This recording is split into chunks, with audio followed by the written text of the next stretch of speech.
Mishpachai Shalom and welcome back to my channel. So in my previous video, I explained why I support the Australian social media ban. In that video, I also mentioned that I would make a second video, which is a response video, responding to all of your comments on your own personal opinions concerning this ban, why you agree with it or not.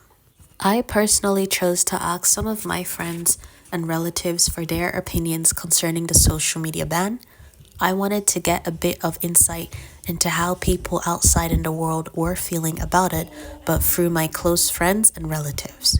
So in this video, I'll be responding to what they shared with me. And if you who are watching want to share your own personal opinions, please feel free to email me. The details to access my email will be provided in the description of this video below. So please make sure to check that after listening to this entire video. For privacy reasons, I will not be mentioning the names of my friends or relatives, and I also won't mention their genders, but nonetheless, I'll read their responses and share my own personal thoughts in response to each and every one of them. So let's get into it. Let's start off with those who agreed with me on the social media ban. What's your opinion on the social media ban? In a way, it's kind of a good thing. I wish we kind of had it, to be honest. It would have actually helped me lock in. Feel like the government should have gone with a better alternative though, because people just gonna work their way around it. I personally do not have any extra ideas nor opinions on how the government could have gone about things better.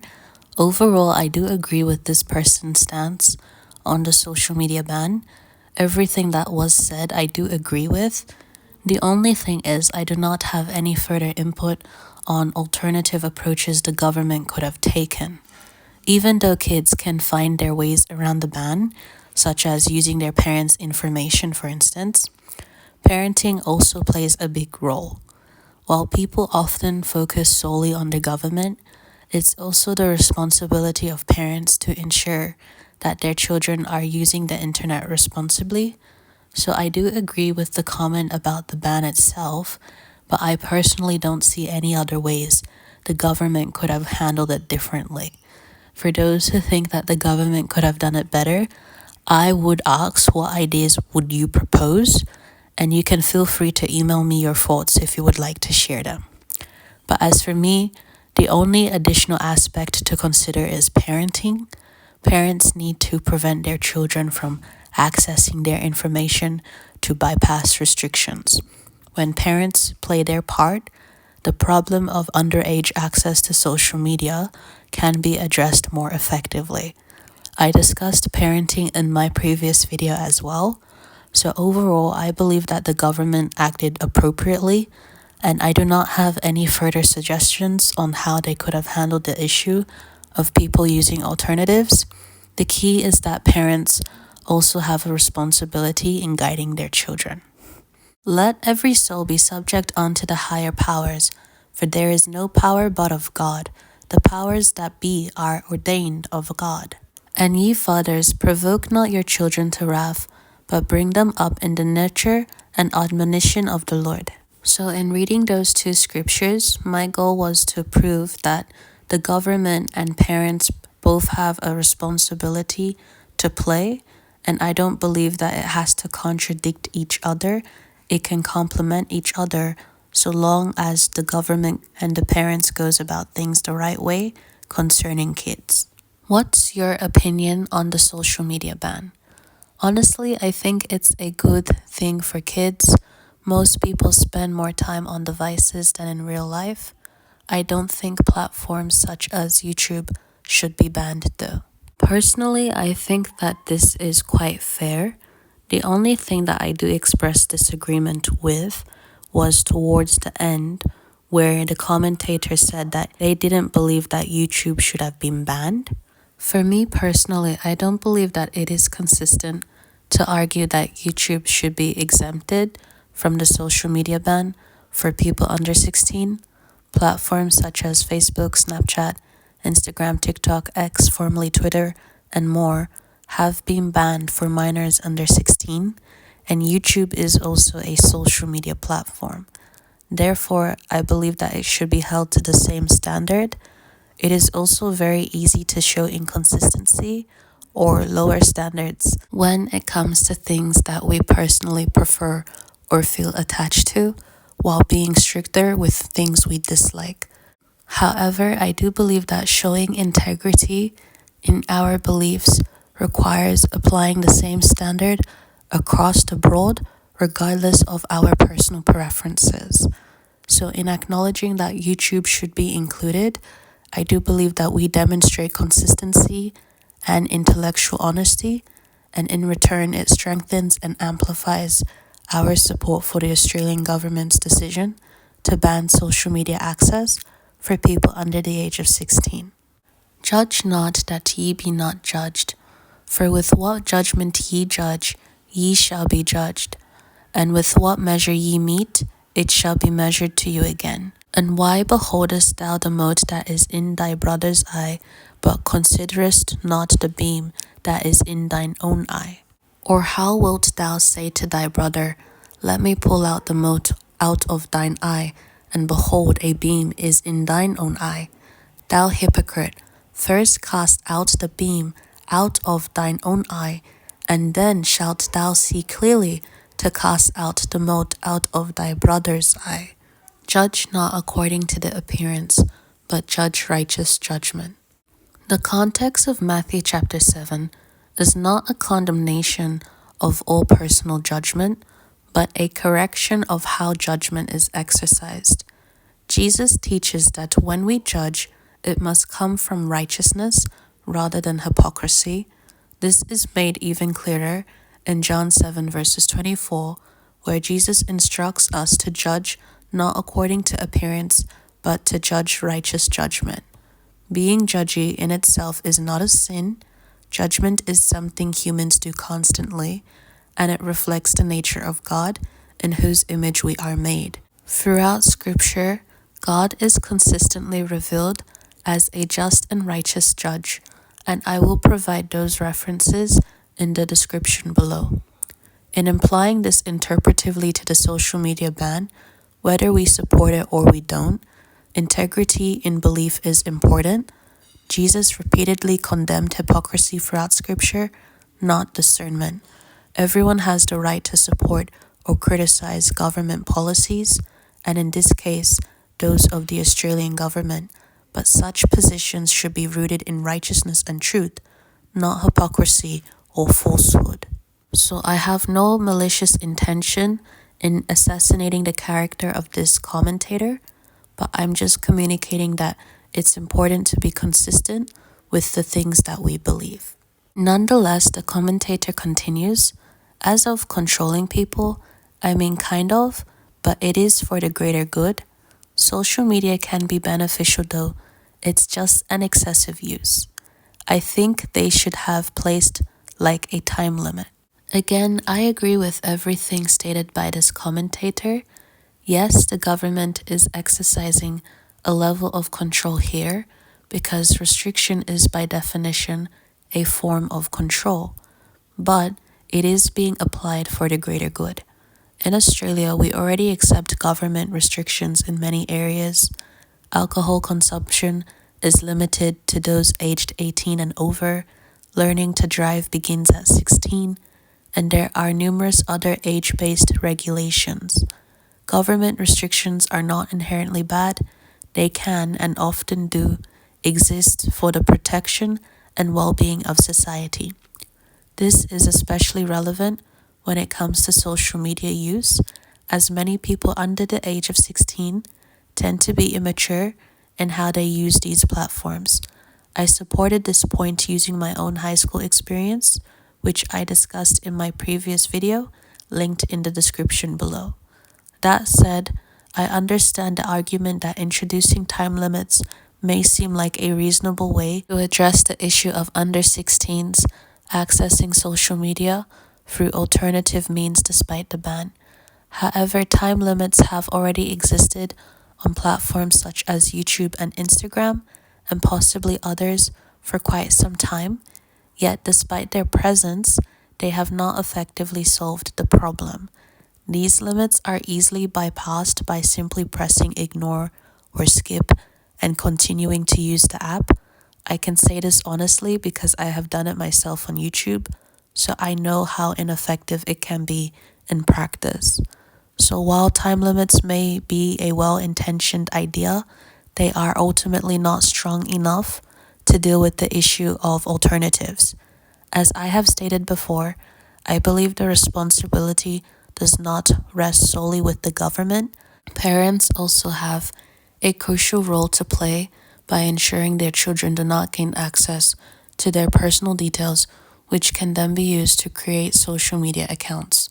When parents take responsibility in this area, it does significantly reduce the likelihood of children using social media inappropriately or avoiding the restrictions altogether. What's your opinion on the social media ban for children and teens under 16 years old? Personally, I think it's stupid and just another method of control.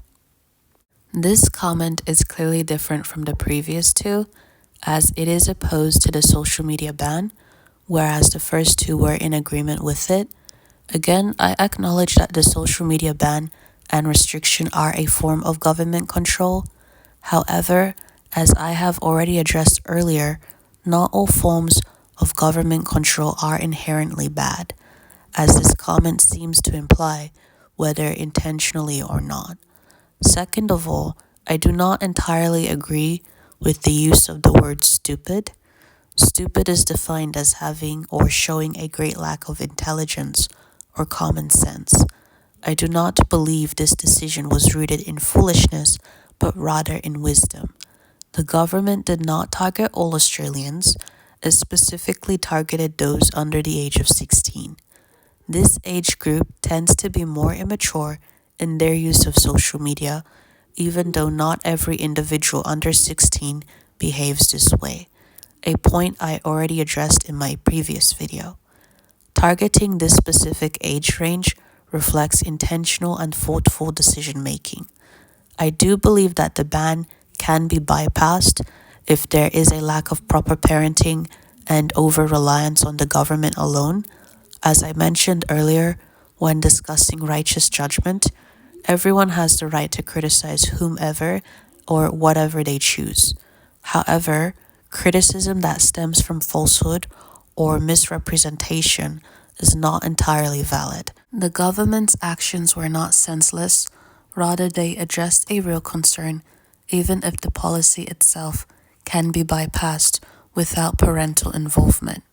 Additionally, judging from the commentator's position, appearing to be unmarried and without children under the age of 16, it becomes easier for them to criticize the government without having first-hand experience in raising children.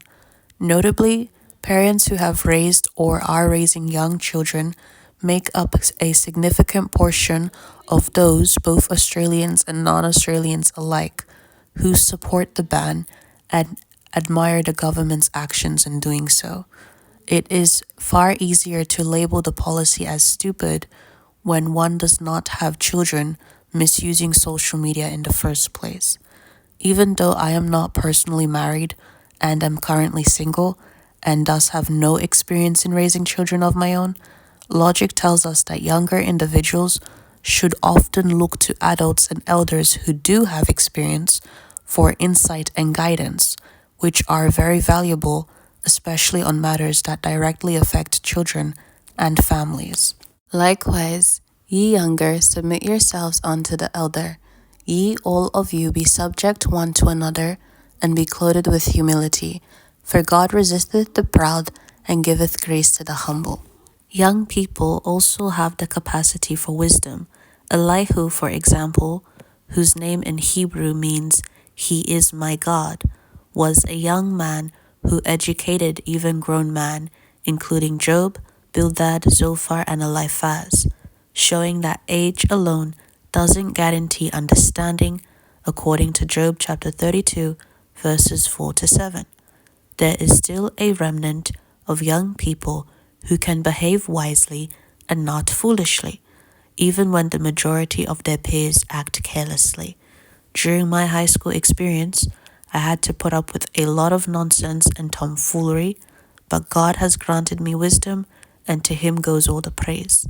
Honestly, some grown-ups, including teachers, acted very foolishly, just like and even more so than the students. Which, of course, I never really told them that, but even if they are watching this video, there's nothing they can do about it, since I have already graduated months ago, back in September. Ha! Now, Elihu had waited till Job had spoken, because they were older than he. When Elihu saw that there was no answer in the mouth of these 3 men, then his wrath was kindled. And Elihu the son of Barachel the Buzite answered and said, I am young, and ye are very old. Wherefore I was afraid, and durst not shew you mine opinion. I said, days should speak, and multitude of years should teach wisdom. Lastly, people who tend to oppose restrictions are often the same ones who perpetuate immaturity and tomfoolery online and in person. Foolish and immature people rarely like to be held accountable for their poor behavior, and so they resist any form of actions that seeks to do so. I am not trying to falsely accuse anyone online, but such opposition should come with honest self-examination. What is it that is inside of you that would make you oppose the ban? Is it out of genuine concern, or is it because certain negative traits within you don't want to be exposed, acknowledged, and corrected? He that being often reproved hardeneth his neck shall suddenly be destroyed, and that without remedy. Self-examination and self-identification of one's poor behavior is prevented through their own pride, which the Bible affirms will be their own downfall. However, Shiliach Benai Shaul Alhu Shalom, the blessed Apostle Paul, peace to him, gave us the solution to this problem. Examine yourselves whether ye be in the faith. Prove your own selves. Know ye not your own selves, how that Jesus Christ is in you, except ye be reprobates. Understandably, for us to overcome the issue of poor character, we need to humble ourselves and examine ourselves and correct that. Nonetheless, I will end this video here. This is my full response to the comments made about the social media ban from those who agreed and the one who didn't. Of course, my response is given from my perspective as a Christian conservative, Tadaya, who supports the social media ban.